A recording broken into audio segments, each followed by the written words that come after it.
Welcome to Gene and Mike do the New York Times crossword. Hi, I'm Jean. And I'm Mike. And today we are doing the crossword for Tuesday, July 29th, 2025. So, did you find this to be a worthy crossword, worthy of this being the antepenultimate day of July? I guess so. Okay, the questions are going to get even harder from here on in, just to let you know. Dear. Oh, dear. So, I thought it was a good little Tuesday puzzle. Uh-huh. Sort of a local puzzle. I call it a local puzzle because the theme was sort of localized. Right. Does that mean you would be best off solving this in a particular state? Well, it certainly would help, but although it wasn't that hard to figure out. Right. So, yeah, the theme throughout the puzzle, there were circled squares, and they followed various patterns, but they were all connected. You know, they'd go up and down, or they'd go back and forth, but they were all connected. And if you solved the puzzle correctly, they all had exactly the same letters. And if you could read them from one end to the other, they always spelled the same thing, and that was Oregon. Oregon is in the state of Oregon, the great Northwest. Yes. And the revealer clue was 55 across that said Western City hinted at 7 times in this puzzle's circled letters. And the answer to that was Bend, Oregon. Bend, The Oregon. city of Bend, Oregon. Never heard of it, but it made sense when you looked at all the bendy ways Oregon was portrayed in this puzzle. Yep. Now, what would be great is if Peter Gorman actually came from Bend, Oregon. You think he did? I don't know. There's nothing in the notes that indicate one way or t'other. Well, obviously he knew about Bend, Oregon, so perhaps he was from there or nearby. Or perhaps his original idea, which was going to be Twisty, Missouri, he couldn't get it to quite fit. Have you ever been to Twisty, Missouri? No, I don't think I have. I've been to a lot of unusually named cities but not in Twisty. Missouri, but not Twisty. I'm sure it's just a coincidence, but Twisty has a large Twizzlers factory that tends to dominate everything in Twisty life. Oh, I hope there are no fact checkers on this program. I wonder if we have any listeners from Twisty, Missouri. I doubt it. Anyways, this was a great theme. It was very nice, and the rest of the puzzle was good as well. It was a little challenging, but not too bad, which is just perfect for a Tuesday. It started off for me with a mystery. One across was I give up, and the answer was uncle. Uncle. Which made me immediately think, why uncle? Why not aunt? Why not second cousin twice removed? Maybe because that would be too long. Probably. But that's an interesting question. Yes. Why do we say uncle when we want to give up? We're going to have to research that, unless we have some historians who could weigh in on this. If you've got a theory, let us know. crosswordpodcast@icloud.com. And we had a lot of answers that had ORs in them and OGs because we had Oregon all over. But I thought it was interesting. 20 across had 2 of the Oregons going through it, and that was the clue was who said every great film should seem new every time you see it, and the answer to that was the great Roger Ebert. Yes. So we had OGE in one of the Oregons and ER in the other. So, Roger Ebert. Good to see him in the crossword. There was another great quote, and that was from, 32 down. Blank will get you from A to B. Imagination can take you everywhere. And the statement was attributed to Einstein. And the answer was logic. Yes. So logic will get you from A to B. Imagination can take you everywhere. That is an excellent quote. Yeah, that's really wonderful. We had 19 across. 19 across was singer Mary J. Blank, and the answer was Blige. Yes. I was thinking, too bad her middle name wasn't 31 across, Hamlet's ill-fated love interest, Ophelia, because then it could have been Mary Oblige. Okay. It's Mary Oblige. The name's Blige. Mary Oblige. No, I guess that doesn't quite work. I don't. I just like having Oblige as the middle initial and Perhaps last you should name. write Mary and suggest she change her middle name To Ophelia, yes. and become a comic instead of a singer. Have you heard any of her songs? Yes. Really? Mm-hmm. Is she any good? Yes. Okay, good. Yes. What is her style of music? Oh, kind of rhythm and blues. Ah, okay. Well, yeah, I guess that would maybe be where she is. 37 across was interesting. Mount with 4 faces that all face southeast, and that was Rushmore. That's correct. I've been there. I find that interesting that they're all facing in the same direction. I mean, I guess it'd be better that they're sort of like... What would you suggest? You see the back of one of their heads? They could have been staring at one another intently. They could have all been looking away from all the rest of them. Like, I can't stand these imposters. I'm clearly the greatest. I mean, there are all sorts of possibilities. Yes. I guess they just went for convention, have them all look the same way. Oh. 39 down, I found fascinating. The clue was forwent, and the answer was passed on.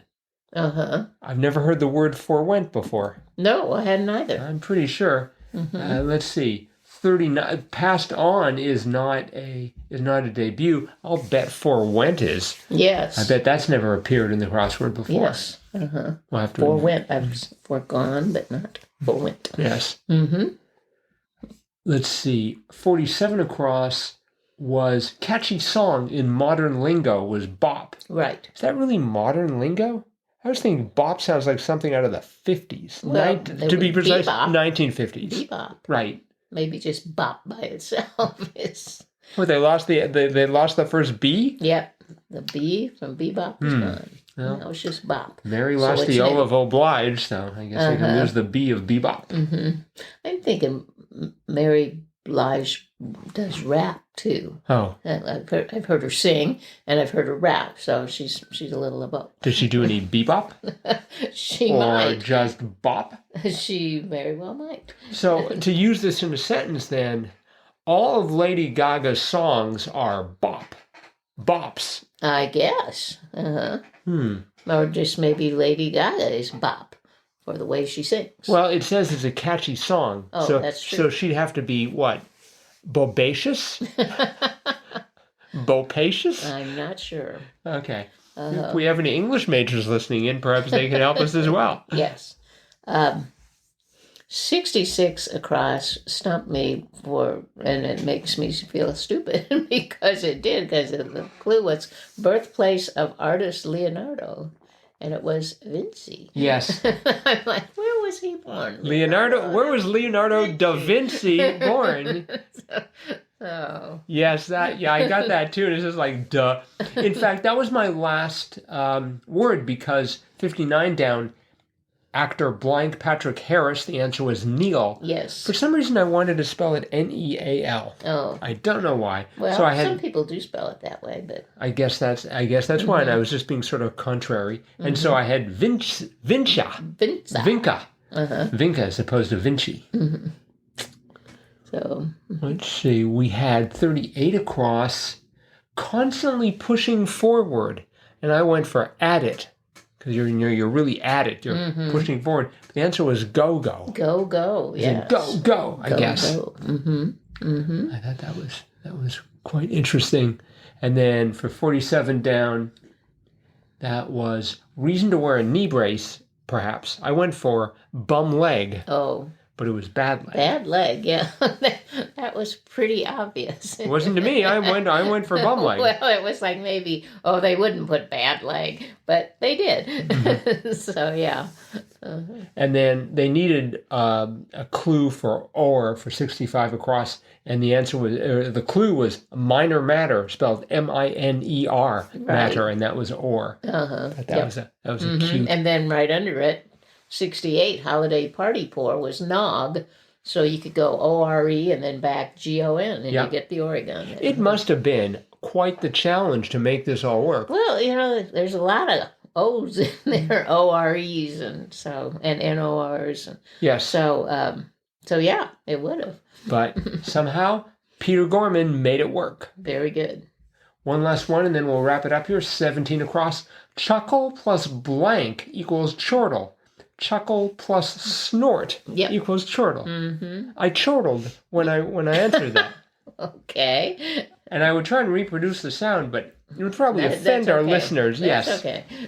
I will forego that. Mm-hmm. All right. That is it for the crossword then. Okay. Well done, Peter Gorman. Yes. Very nice. I think this deserves 5 squares on the JAM CR scale. We could give it that. All right. 5 it is. Now it is Tuesday. That it is. Which means it's time for Triplet Tuesday. And Triplet Tuesday, for new listeners, is the segment where one of us reads 3 clues to the other.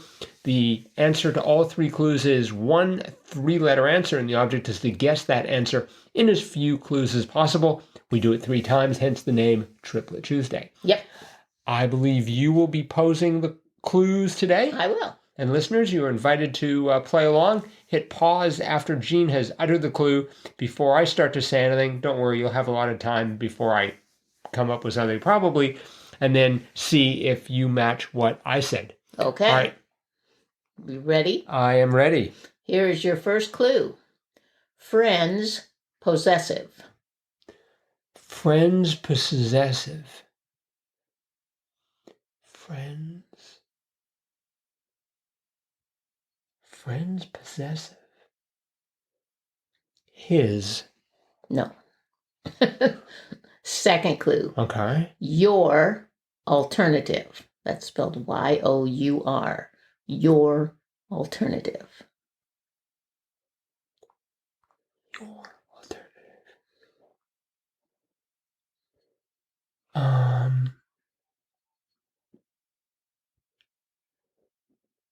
Your.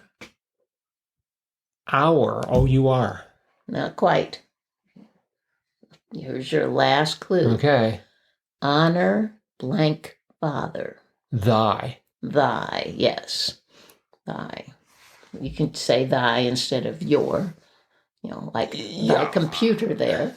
Thy computer? Yes. Dost thou sayest that a lot? Yes. Yes. There were many Shakespearean quotes I could have put in here, but and the hard one was friends, like Quakers. The Quakers are the friend that they're called friends. And so their possessive would be thy. Right. So whew. Anyway. Right over my head. You got it in 3. Yeah, so. I got it in 3, yes. Okay. Here's your next one. Okay. Chapel Hill School. Let's see. Unk. Right. That's very good. I didn't think you'd get that. Well, University of North Carolina. Yeah. Chapel Hill. Okay. Very good. Congrats. I'm curious. Thank you. Thank you very much. I'm curious to hear what the other 2. What's gonna clue up as unk? Family member in slang. Okay, that's a little bit more on the nose. Dad's bro. Dad's bro. Honestly, the first was the easiest. I don't know if I would have gotten the... Maybe I would have gotten... family member in slang, you might have said sis or bro, but... Well, since we just had uncle in today's crossword, you would have thought I'd had it on the brain, but no. Mm-hmm. So, very good. Got it in 1. Right. Okay. Here's your last set of clues. Okay. UN agency headquartered in Geneva. And agency is spelled A-G-C-Y, period. Headquartered in Geneva? Mm-hmm. Oh, what have they got headquartered in Geneva? Let's see. It could... WTO. No. World Trade Organization. No. What? No. That's not right. I can tell it's not right because of the way you're chortling. Okay. Here's your second clue. Ready? It becomes another question when its first letter is moved to the end. Oh, good grief. So that tells you the word itself could be a question. Okay, it's got to be who. Who and how. That's right. World Health Organization. World Health Organization. Okay. Yep. So, yeah, got it in 2. Very good. So 1 and 2 and 3. And the third clue here was? First baseman in a classic comedy routine. Who's on first? Who's on first? Yep. Got it. All right. Well done. Well, thank you. Those I thought were a little tricky. Yes. You did very well. I definitely had trouble with unk. No, thy. Thy was here. Thy, right. Yes. You got unk. You got unk right away. You were right. You were right. All right. Listeners, how did you do? Let us know. crosswordpodcast@icloud.com. It's probably hard to play this, hitting the pause button. Well, we need a better strategy. No idea what that would be. Let's think about it. All right, we will. And we will think about wrapping this up, and we will be back to talk about tomorrow's crossword tomorrow. Bye-bye.